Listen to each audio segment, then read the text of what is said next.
전 세계에 10억 대가 넘는 자동차가 있는 오늘날 우리가 차를 어디에 주차했는지 기억하는 건 정말 놀라운 일입니다. 네, 그리고 사람들이 자신의 차량에 대해서 얼마나 잘 모르는지도 정말 놀랍죠. 예를 들면 여러분은 세계에서 가장 인기 있는 자동차 색깔이 무엇인지 궁금해하셨던 적이 있으신가요? 아니요, 암갈색은 아니에요. 여러분의 차는 얼마만큼 재활용될 수 있을까요? 그리고 방향 지시 등에서는 왜 그 짜증나는 딸깍거리는 소리가 나는 걸까요? 제가 다 알려드릴게요. 초기의 차량에는 핸들이 장착되어 있지 않았습니다. 운전자가 방향을 틀어야 할 경우 운전자는 특수 레버를 사용해야만 했죠. 미드나잇 라이더라고 불리는 세계에서 가장 무거운 리무진은 2004년에 제작되었습니다. 이 거대한 자동차의 무게는 23,000kg이 넘는데 코끼리보다 3.5배나 더 무거운 거죠.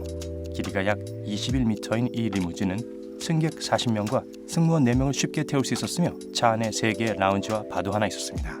도로에서 합법적으로 주행할 수 있는 차 중에서 차체의 높이가 가장 낮은 차량은 미라이로, 이건 일본어로 미래라는 뜻입니다. 이 1인승 차량은 높이가 46cm도 채 되지 않습니다. 그리고 혼잡한 도로에서 미라이로 운전하는 것은 무서울 수 있기 때문에 이 차를 도로에서 운전할 때는 항상 이 작은 차의 앞뒤로 보호해주는 차량이 붙습니다. 가정용 차량은 평균 전체 생애 중에서 95% 동안 주차되어 있는 상태라고 합니다. 놀랍지 않나요? 여러분은 새 차에서 나는 냄새를 좋아하시나요? 그렇다면 여러분에겐 좋지 않은 소식이겠네요. 새 차 냄새는 사실 자동차를 만들 때 사용되는 여러 가지 휘발성 유기화합물의 냄새입니다. 그 냄새는 여러분의 건강에 좋지 않으며 제조업체들은 이 냄새를 없애기 위해 다양한 기술과 방법을 사용하고 있습니다. 자동차 타이어는 매년 2억 5천만 개 이상이 버려지고 있습니다. 세계 최초의 과속딱지는 1904년에 발행되었습니다. 과속했던 사람은 시속 19km로 달렸는데 그 지역의 제한 속도는 시속 13km였습니다. 그나저나 그 당시 대부분의 차량들은 최대 시속이 72km를 넘지 않았습니다. 전기 자동차는 최근에 발명된 것이 아닙니다. 1900년에는 거의 40%에 달하는 차량이 전기 자동차였습니다. 그리고 약 40%는 증기로 움직이는 차량이었으며 20%가 조금 넘는 차량들이 가솔린을 연료로 사용했었습니다. 운전자들은 평균적으로 5개월이라는 시간을 차 안에서 빨간불이 바뀌길 기다립니다. 1960년에는 $3,000만 있어도 뷰익의 르세이버 같은 차량을 새로 살 수 있었습니다.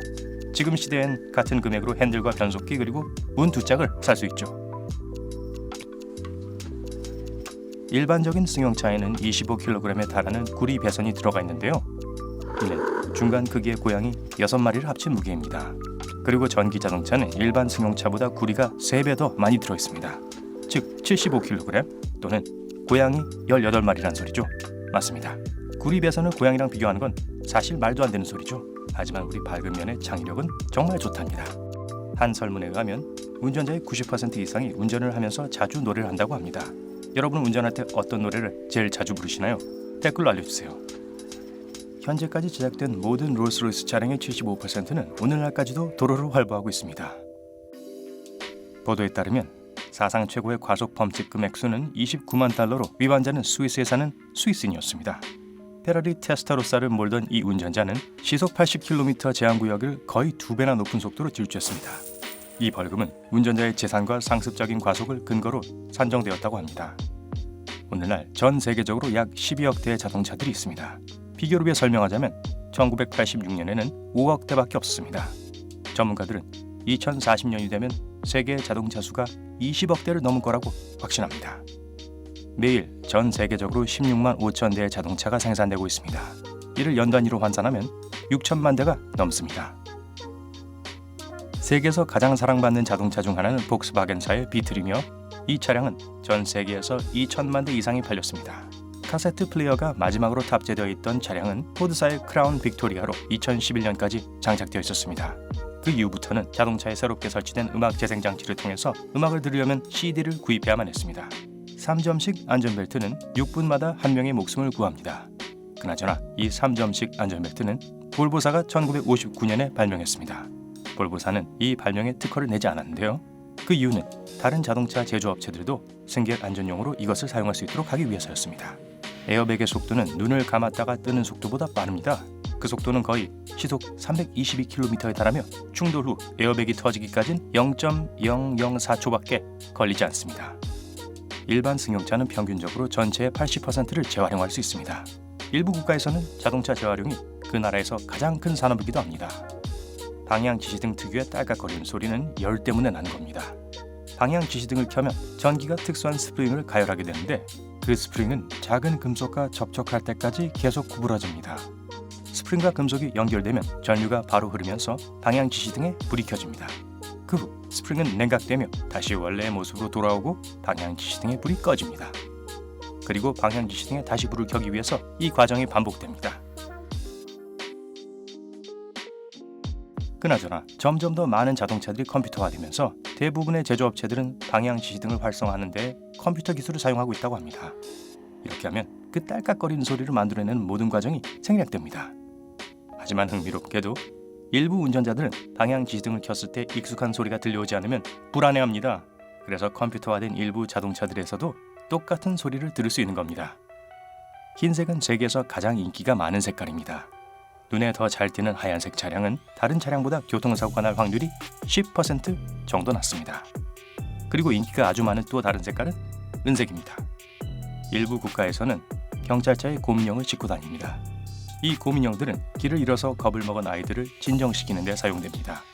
몇십 년 전까지만 해도 일본은 세계에서 자동차를 가장 많이 생산하는 나라였습니다. 하지만 오늘날에는 중국과 미국에 자리를 내주면서 3위로 밀려났습니다. 중국은 현재 세계 자동차의 25%가량을 생산하고 있습니다. 세계적으로 유명한 메르세데스 벤츠의 별 모양 로고는 세 가지 분야, 육지, 바다, 하늘을 지배하겠다는 야심을 나타낸다고 합니다. 그런데 전 벤츠사의 차량이 도로도 달리고 물 위도 떠다니고 하늘도 나는 모습은 아직 못 봤어요. 혹시 보신 분이 계시다면 댓글로 남겨주세요. 동그라미가 4개 겹쳐있는 아우디의 로고는 그 유명한 아우디 그룹으로 통합이 되기 전에 있었던 4개의 독립된 회사를 상징합니다. BMW의 로고는 사실 BMW의 최초 생산 업종이었던 비행기와 관련이 있습니다. BMW의 로고에 있는 파란색과 하얀색 원, 일명 관역은 푸른 하늘에서 회전하고 있는 프로펠러를 상징합니다.